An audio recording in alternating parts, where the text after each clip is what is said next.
Could you be unknowingly making your diabetes management harder? Today, we're not just scratching the surface of glucose control. We're diving deep into 7 often overlooked yet powerful strategies that can transform your daily management. These aren't your typical eat less, sugar, or exercise more tips. We're talking about advanced insights into how your body truly responds to different stimuli and how you can leverage that knowledge to your advantage. By the end of this video, you'll have a comprehensive understanding of why your glucose levels fluctuate and a clear, actionable roadmap to bring them into a healthier range. We're going to cover 7 specific strategies that many people with diabetes, even in the United States, might not fully utilize. Get ready to challenge your current understanding and unlock new levels of control over your diabetes. 1-to-1. The hidden impact of gut microbiome. The first advanced strategy for lowering glucose levels involves understanding the profound influence of your gut microbiome. This isn't just about digestion. It's about the trillions of bacteria living in your intestines, collectively known as your gut microbiome. These microorganisms play a crucial role in your overall health, including how your body processes glucose. When we talk about gut health and diabetes, we are moving beyond simply consuming fiber. We are exploring the intricate biochemical pathways influenced by these tiny inhabitants. A diverse and balanced gut microbiome can improve insulin sensitivity, reduce inflammation, and even affect nutrient absorption in ways that directly impact blood sugar. For instance, certain beneficial bacteria produce short-chain fatty acids, such as butyrate, which can enhance insulin signaling in cells, helping them take up glucose more efficiently.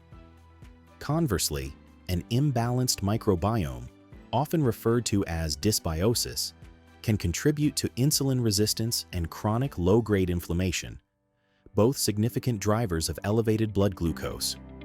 Research indicates that individuals with type 2 diabetes often exhibit less diversity in their gut bacteria compared to non-diabetic individuals. This imbalance can lead to increased gut permeability, sometimes called leaky gut, allowing bacterial toxins to enter the bloodstream and trigger an inflammatory response that further impairs insulin action. This isn't just a theoretical concept. Studies show that dietary interventions aimed at improving gut diversity, such as increasing fermented foods or prebiotics, can lead to measurable improvements in glycemic control. You've probably heard you should switch to whole wheat bread. For many, this is a mistake. I'll explain the science right after this. The consequence of neglecting your gut health is a persistent underlying resistance to insulin, making it harder for your body to naturally lower blood sugar even with conventional treatments. This means your medication might not be working as effectively as it could, and you might experience more frequent and stubborn high glucose readings. To address this, consider incorporating more fermented foods like kimchi, sauerkraut, and unsweetened yogurt into your diet, which introduce beneficial bacteria. Also, prioritize prebiotic-rich foods such as garlic, onions, asparagus, and oats, which nourish your existing healthy gut flora. Discussing these dietary shifts with your dietitian or healthcare provider can help tailor a plan that supports both your gut health and your glucose management goals. 2. Optimizing meal sequencing for glucose control. Our second powerful strategy is optimizing meal sequencing, a concept often overlooked but with significant implications for post-meal glucose spikes. This isn't about what you eat, but when you eat different components of your meal. The conventional approach of eating a mixed meal without thought to order can lead to rapid absorption of carbohydrates and subsequent sharp increases in blood glucose. Meal sequencing, however, strategically places specific food groups earlier in the meal to modulate this glycemic response. The core principle involves consuming protein and non-starchy vegetables before carbohydrates. This order can significantly blunt the post-meal glucose rise. For example, eating a salad or a piece of chicken before rice or bread can lead to a markedly lower glucose peak. The science behind this phenomenon is fascinating and involves several physiological mechanisms. When you consume protein and fiber-rich vegetables first, they slow down gastric emptying, meaning food remains in your stomach for a longer period. This slower digestion rate prevents a rapid influx of glucose into the bloodstream from carbohydrates. Additionally, protein and fiber stimulate the release of gut hormones like GLP-1 or glucagon-like peptide-1, which enhances insulin secretion and reduces glucagon production. Glucagon is a hormone that raises blood sugar, so suppressing its release is beneficial. This orchestrated hormonal response and slowed digestion create a much smoother blood glucose curve, avoiding the sharp peaks that often follow carb-heavy meals. Does this feel familiar? You've eaten healthy all day, but your evening blood sugar is still high. Let's break down why. The consequence of ignoring meal sequencing is frequent and pronounced postprandial hyperglycemia, which is high blood sugar after a meal. Over time, these repeated glucose spikes contribute to glycation, a process where sugar molecules attach to proteins and fats, damaging blood vessels and nerves. This damage accelerates the development of long-term complications like neuropathy, kidney disease, and cardiovascular issues. To implement this strategy, simply adjust the order of your meals. Begin with your protein source and a generous portion of non-starchy vegetables. Then, introduce your carbohydrate-rich foods. For instance, if you're having chicken, broccoli, and rice, eat the chicken and broccoli first, and then the rice. Even a small change in order can yield noticeable benefits. If you just had a light bulb moment from that tip, tapping the like button is a free way to support the channel. Experiment with this approach and monitor your post-meal glucose readings to see the difference it makes. Always consult your healthcare provider or a dietitian to fine-tune your meal planning, especially if you are on insulin or other glucose-lowering medications. 3. Understanding the impact of chronic stress. Our third advanced strategy targets the often underestimated influence of chronic stress on blood glucose levels. This isn't just about feeling overwhelmed, it's about the physiological cascade that stress triggers, directly elevating glucose and exacerbating insulin resistance. For many middle-aged diabetics, daily stressors, whether from work, family, or personal health concerns, become a constant background hum that subtly yet significantly sabotages their glucose management efforts. Acute stress responses are well known to raise blood sugar, but chronic low-grade stress maintains a persistent state of metabolic dysregulation. The science behind stress-induced hyperglycemia is rooted in the body's fight or flight response. When you experience stress, your adrenal glands release hormones like cortisol, adrenaline, or epinephrine, and norepinephrine. These hormones are designed to provide a quick energy boost to help you respond to a perceived threat. They achieve this by signaling the liver to increase glucose production through glycogenolysis, which is the breakdown of stored glycogen into glucose, and gluconeogenesis, which is the creation of new glucose from non-carbohydrate sources like amino acids. Simultaneously, these stress hormones can induce insulin resistance, making your body's cells less responsive to insulin signals. This double whammy of increased glucose production and decreased glucose uptake results in elevated blood sugar. While an acute stress response is temporary, chronic stress means these hormones are persistently elevated, leading to continuous high glucose levels and an increased burden on your pancreas. This is often an invisible factor, as many people don't directly associate their daily anxieties with their blood sugar readings.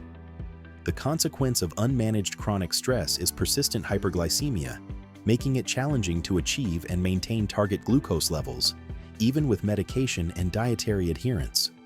It also increases the risk of weight gain, high blood pressure, and cardiovascular complications, all of which are already elevated in individuals with diabetes.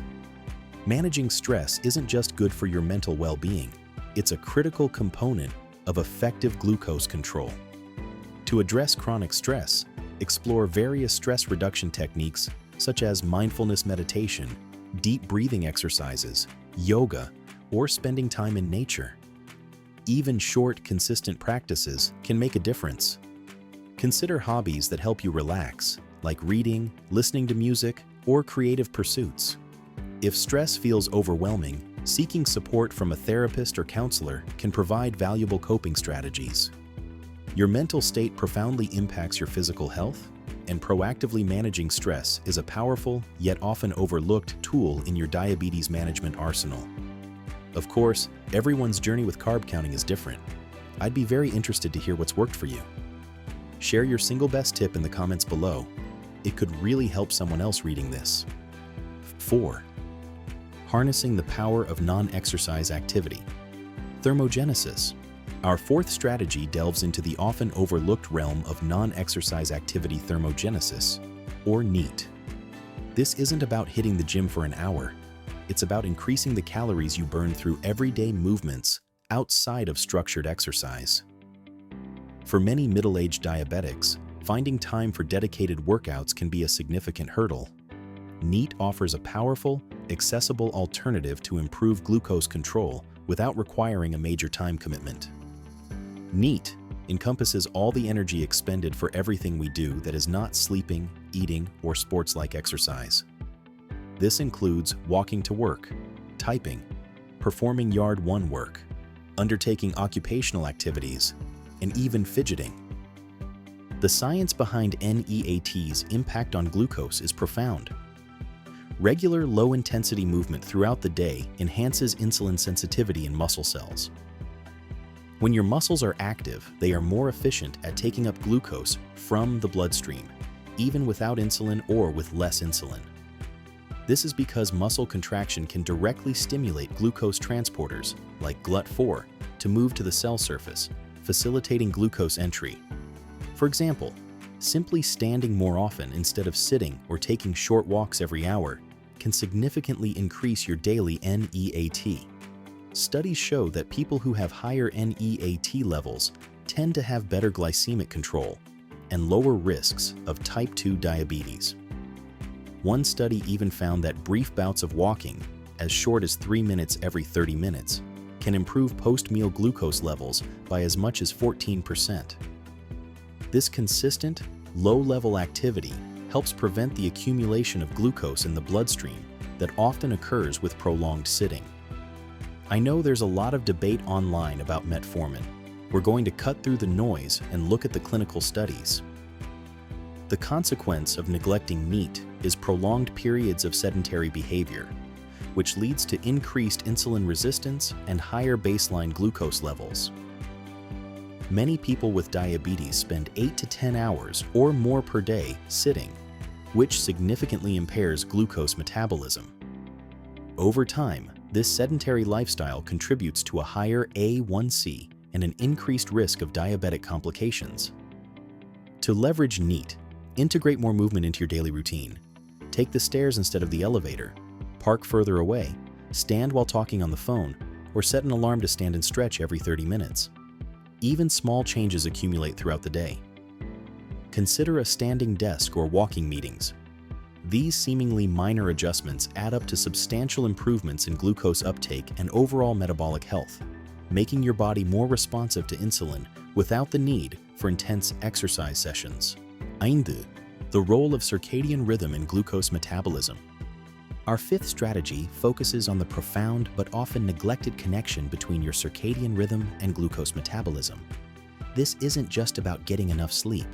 It's about aligning your eating and activity patterns with your body's natural internal clock to optimize insulin sensitivity and glucose processing. Your circadian rhythm is a roughly 24-hour cycle that regulates many physiological processes, including hormone secretion, digestion, and metabolism. Modern lifestyles, characterized by irregular sleep patterns, late-night eating, and artificial light exposure, often disrupt this rhythm, contributing significantly to impaired glucose control. The science reveals that our bodies are inherently designed to process glucose more efficiently during the day. Insulin sensitivity is generally highest in the morning and gradually decreases throughout the afternoon and evening. When you eat late at night, especially carbohydrate-rich meals, your body's ability to handle that glucose is diminished, leading to higher and more prolonged blood sugar elevations. This is because insulin resistance is naturally higher at night, and the pancreatic beta cells, which produce insulin, are less responsive. Shift workers, for example, often face a higher risk of developing type 2 diabetes due to chronic circadian disruption. The impact of circadian misalignment extends beyond just late-night eating. Inconsistent sleep schedules can also throw off hormone regulation, impacting cortisol and growth hormone levels, both of which can influence glucose. Understanding the glycemic index is key, but this next tip on food sequencing is what makes the biggest immediate difference. The consequence of a misaligned circadian rhythm is chronically elevated glucose levels, particularly overnight and in the morning. This continuous strain on your metabolic system makes it harder to achieve stable blood sugar readings and increases the risk of long-term diabetic complications. To optimize your circadian rhythm for better glucose control, try to establish a consistent sleep-wake schedule, even on weekends.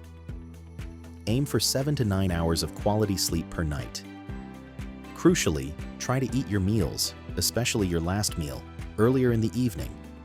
Avoid large meals or significant carbohydrate intake within 3 to 4 hours of bedtime. Minimize exposure to bright artificial light in the late evening, as it can suppress melatonin production and disrupt your internal clock. Prioritize natural light exposure in the morning to help reset your rhythm. By respecting your body's natural timing, you can significantly enhance your insulin sensitivity and overall glucose management. 6. The power of strategic hydration. Our sixth lesser-known strategy for lowering glucose levels is strategic hydration, moving beyond simply drinking water to understanding how and when specific fluid intake can impact your blood sugar.